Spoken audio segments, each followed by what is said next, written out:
Welcome back to the 5th of 5 in a video series about planning for taxes at death.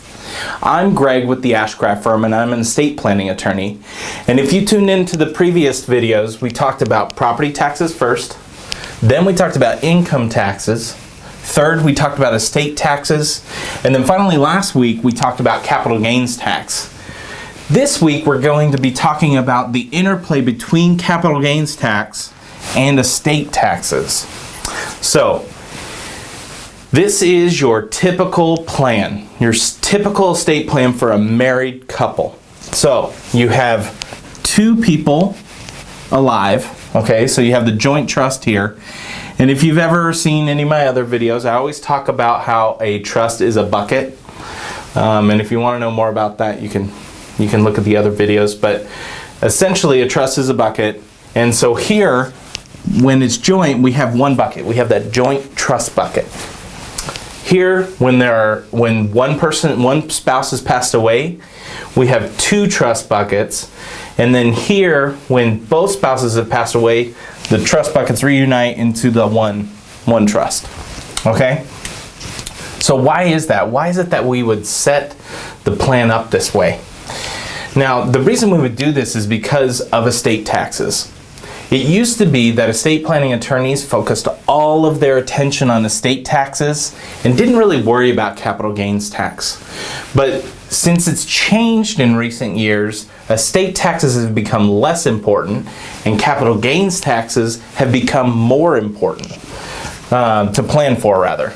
So with estate taxes, if you remember our discussion about the shopping carts, so each of you has a shopping cart, but each of you also has a death tax coupon. It used to be in the year 2000 that death tax coupon was only $675,000. Now it's at $5 million for each person. So it used to be estate planning attorneys would do what we called A-B planning. So we had the joint trust here when you were both living. It was one trust. And then when somebody passed away, we made an A trust and a B trust. So the A trust was for the person above the ground, and the B trust was for the person below the ground. So whoever passes away first, this is their trust, the B trust, and whoever survives, that's their trust, the A trust. Now, the reason we did this is if we did that, we could double this death tax coupon. If we united it all into one trust, then that means we could only have one coupon. Okay, so we would split it into two trusts so that we could double this coupon. So back in the year 2000, when it was $675, it meant we could have $675 here and $675 here. So you could pass twice as much property through your trust without incurring any estate or death taxes. Now that amount is at $5 million, we can pass. So in the year 2017, it's actually $5.5 million, because if you remember, this is indexed for inflation. So it keeps going up. So right now in the year 2017, we have $5.5 million. So technically we can pass $11 million at death without paying any death taxes.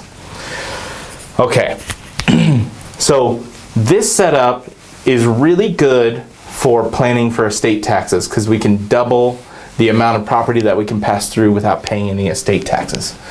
But it's really bad for capital gains tax, which is rising in importance.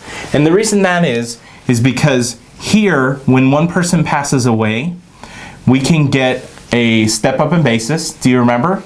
At death, you get a step up in basis to the date of death, which means that if you had a property that was originally worth $100,000, and then it increased in value to $200,000. At death, your beneficiaries could sell that property and not incur any taxes because you passed it to them through a will or a trust.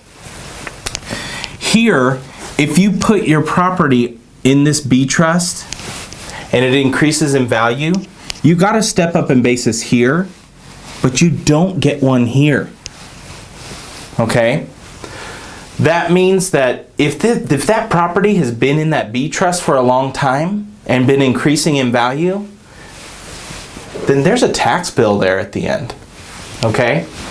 So, however, if we put it in this A trust, because that's the trust for the living person, then you get a step up in basis here for marital property. And then you actually get another step up in basis when this person passes away. So even if the first spouse passed away 5, 10, 15 years before, if the second spouse passes away, you get a step up in basis at date of death for everything that's in the survivor's trust. Okay? But no step up in basis for anything that's in this trust. So a lot of people are saying, well, we don't even need a B trust. Let's just make it super simple. Let's make everything go here, and then when you pass away, everything goes from the A trust to distributed.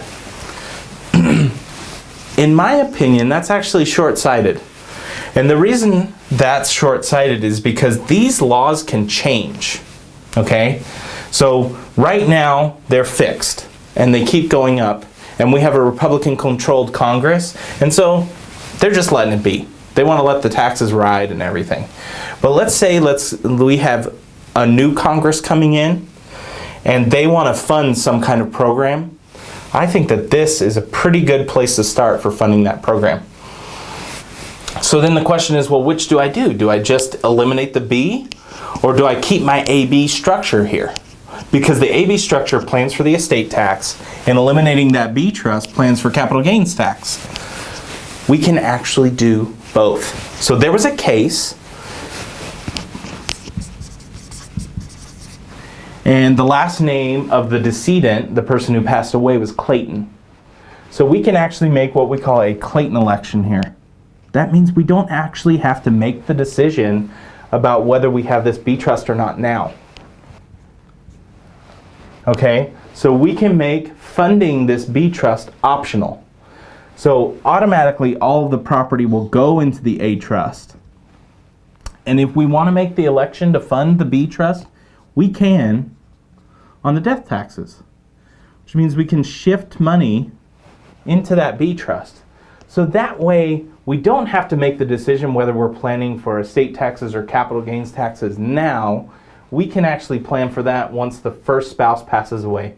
And you have 15 months to make that decision. So when we're doing this plan and we use the Clayton election, then we have as the maximum flexibility that we can provide in planning between whether we want to plan for estate taxes or capital gains taxes. So I hope that this series was informative. Thank you so much for watching. If you want to contact us and talk to us about your existing estate plan, or if you don't have an estate plan and you'd like to talk to us about that, please contact us. We have a form here that'll pop up. You can fill it out, and we will contact you ASAP. Thanks again for watching.